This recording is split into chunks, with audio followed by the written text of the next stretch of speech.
So in the whole haste makes waste, somehow or other when we were trimming the factory wiring harness, we severed the igniter wire on the alternator, so it wasn't charging. So for now, I just got a little bootleg wire to the alternator wire and it's charging. So just, yeah, sometimes it pays to take a little time, but I'm probably gonna run some type of piggyback fuse panel to wire the truck. So not a huge deal, but I'm glad I checked it because I don't have any gauges hooked up yet. So, yeah.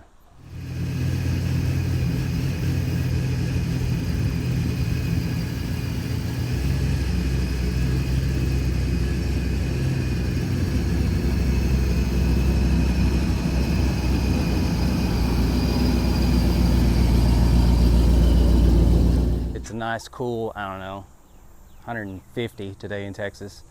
Gonna have a heat warning by noon, so I feel like it's the perfect day to cut and weld. David's on his way out, but I wanted to talk to you guys about why we're doing what we're doing. I pulled both 59. I pulled the 59 we built about 3 years ago and Mary Jane out to show you the differences in what we're battling.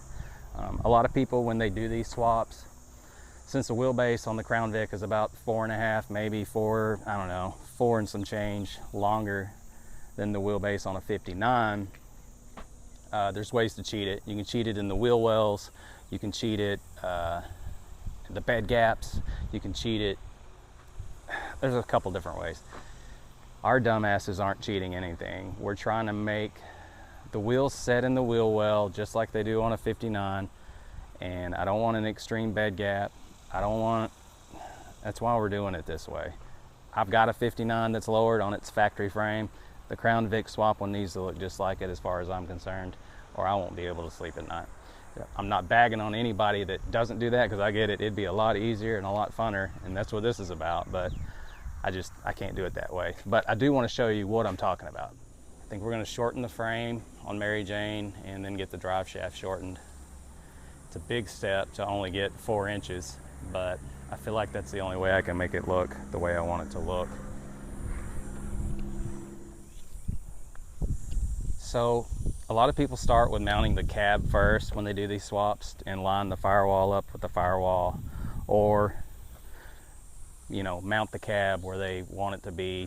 And what that does is it kind of skews where the front wheels end up in the wheel well. If you measure, I don't know, it's hard to measure this because there's no real, everything is round and somewhat, but if you go, somewhat straight across from the center of the wheel to where the fender starts, you're about at 15 3/4. If you can tell, the gap here and the gap here are huge, of course, because of the cutout. It's not circled, but I don't know any other way to measure it other than that, the eyeball test, 15 3/4. So when we built Mary Jane, we set the front end on first, the fenders, and we measured best we could 15 3/4 from the center to the fender. Now, you got dents and circles and whatnot, and I can show you that.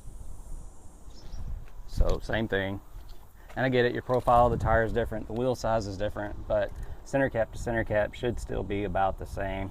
If you get the center of the center cap to where this would be, and I don't know that it's 15 3/4 exact, but it's within 1/8 of an inch, so that'll pass any eyeball test.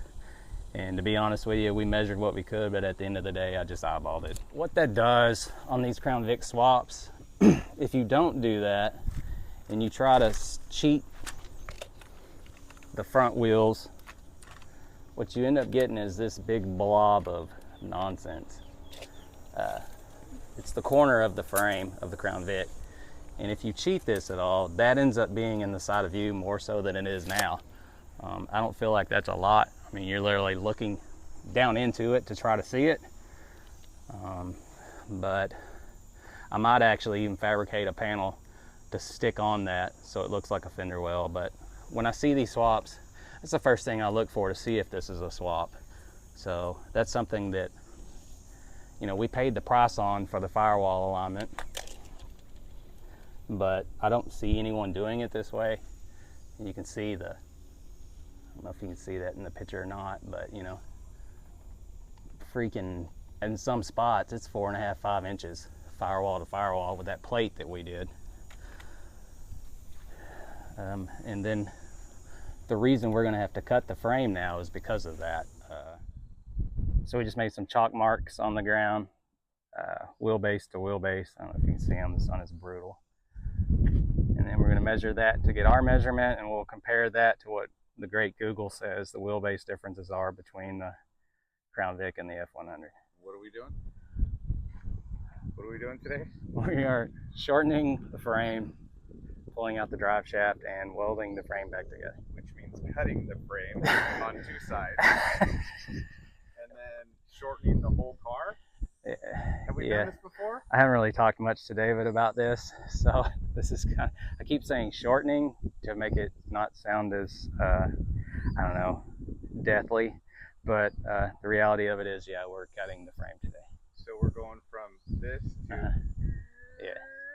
Yeah. Are we using a vise to do that? Yeah, oh my God, this guy. So like I said, we made marks, chalk marks, and then we measured the marks. And for our build, you're looking at 110.5 on the stock truck and 114.5 on the Crown Vic chassis. So Google's pretty close. I feel like that's what it said, but we didn't really want to trust it just because we've eyeballed so much on this truck. We kind of wanted to eyeball that too.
Quick break. I'm putting this video together and I realized that I accidentally deleted all of the footage from the actual frame cut. I know you've just watched David measure everything. I'm not happy about this because it was honestly some of the best footage we've shot. my phone dinged at me today or barked at me, whatever, sent me a message saying that the memory was full. It stopped recording. We use my phone to record because we stream music, and I don't want to record music because I don't want copyright nonsense. This is all new to us, just like the rest of this build. But somehow I deleted, not only did I delete old footage from the other episodes, but I also deleted the frame cut footage from yesterday. So I'm not happy about it. I'm gonna do my due diligence to not let it happen again, but yeah, we're pretty much idiots at all of this, so odds are it's gonna happen again. But just stick with me, man. We'll get better. I promise. I promise we'll try.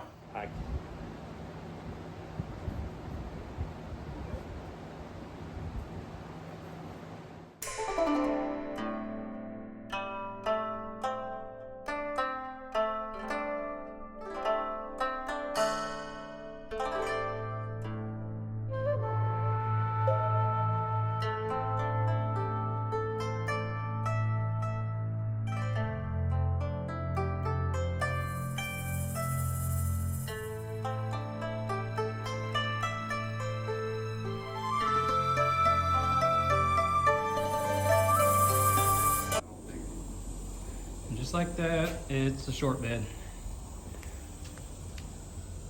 We're gonna grind all that down and make sure we don't have any pits or anything that didn't get a lot of heat through it.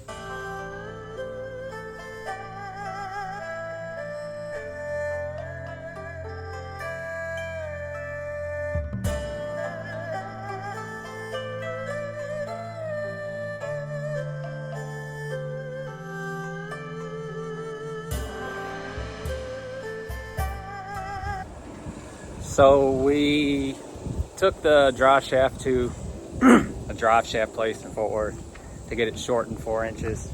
There were a couple of dents in it from Pete Paul, the owner of the old Mercury, that apparently liked to jump the Red River on occasion by all the dirt and dust that still continue to fall out of this car frame.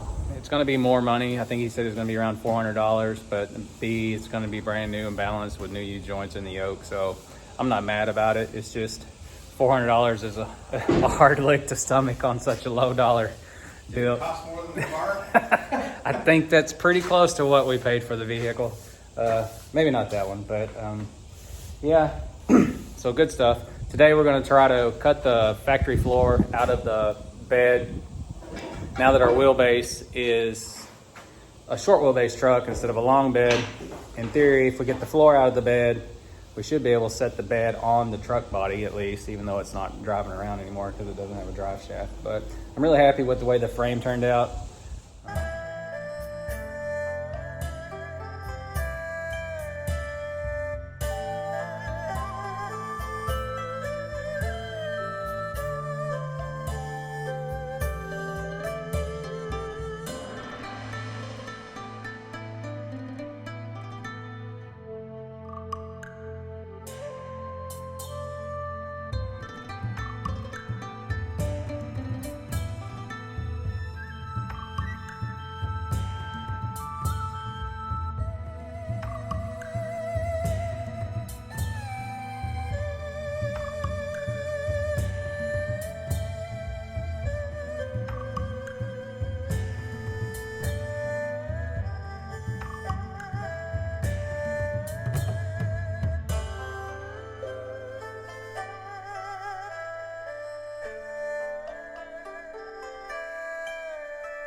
We need to cut the bottom of the bed so that we can fit over this hump, which houses the gas tank and where airbags at one point will go. So we decided that we will notch this, once we get it over there, notch this to sit on the frame. And then we cut all this way, all the way around the wheel wells into the back of the bed. And we're about to flip it up. We've got probably another 3 inches of cuts. we'll flip it up and the whole floor should fall out.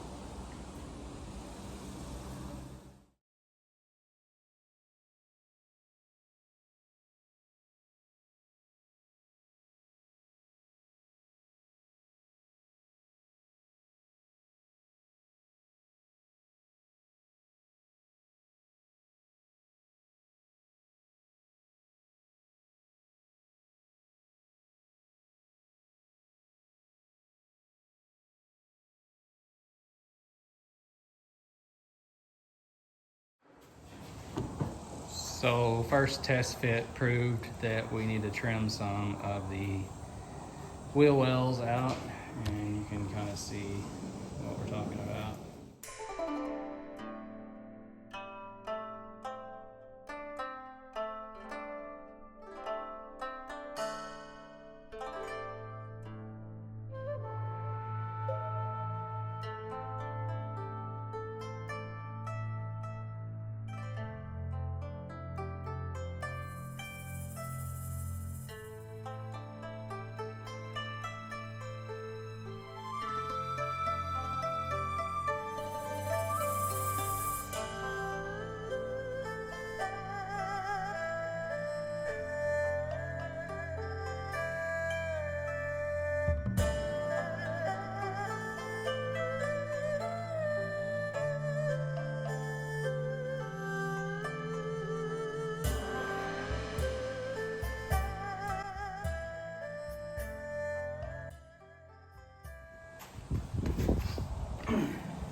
A little cold in here. That's like coffee, bro. Dude, I don't know how you do that. I mean, do I have to buy you an insulated tumbler? Dude. Okay, so today we woke up, Too early. got up, we left at what, 8, 7:45? I left at 7. We took the drive shaft to, should I say the place? I don't know how that works. Is that against the rules? I don't think so. Inland. ITP? Yeah, Inland. They've built drive shafts for us before. They're just phenomenal. Every time it's perfect. I'm sure there's other places that do it well, but they do phenomenal. We took it to where I always go, and the guy behind the counter, due to the fact that the Ford drive shaft in the Crown Vic was actually 2 different sizes of tubing, he was hesitant to do it, so he sent us to a different branch where Howie, baby. Howard apparently is the man, and when we got there, Howard acted like it was no big deal. He just make us a new one out of the smaller diameter that matches all the yokes, but use a thicker tube shaft. And since we're reducing it by 4 inches, he said the torque factor, it's going to be stronger just for the fact that it's shorter. So the addition of that and the thicker wall tubing, so we'll be good on that deal. He acts like it'd be done in 4 or 5 days. So we came back, hauled some batteries and wire from the golf cart we tore apart, and the rest of the wiring from the Crown Vic to the scrapyard. Got like $75 for that stuff, and went and bought lunch and some adult beverages. Still had like $20, so like we're in the green today. Like we can literally In the black. and we still got like 3 pieces of pizza left from lunch, so technically we're winning. We got $22. So we got lunch and dinner. Yeah. We cut the floor out of the bed, and we're still cutting like parts of the wheel wells. We've battled probably what, 15 hornets and wasps. You have battled. Yeah, I've been. I've only relentless. battled the one. Like there's look right there on cue. Come at me. You don't know. You don't want to, do you? Apparently they were living in the bed, so we disrupt them. Is that a fly? That's a horse fly. We're taking a quick break. It's been really chilly today. It's cold, borderline cold. Everybody knows how cold Texas is. Right. So we're gonna try to get the bed at least mocked up, if I don't lose the eye, and then we'll call it a day. I guess we're calling this the end of episode 4. try to film some ending point, but I don't really know. We're getting there. Getting there. It's more truck now than car. It's definitely more truck. Yeah.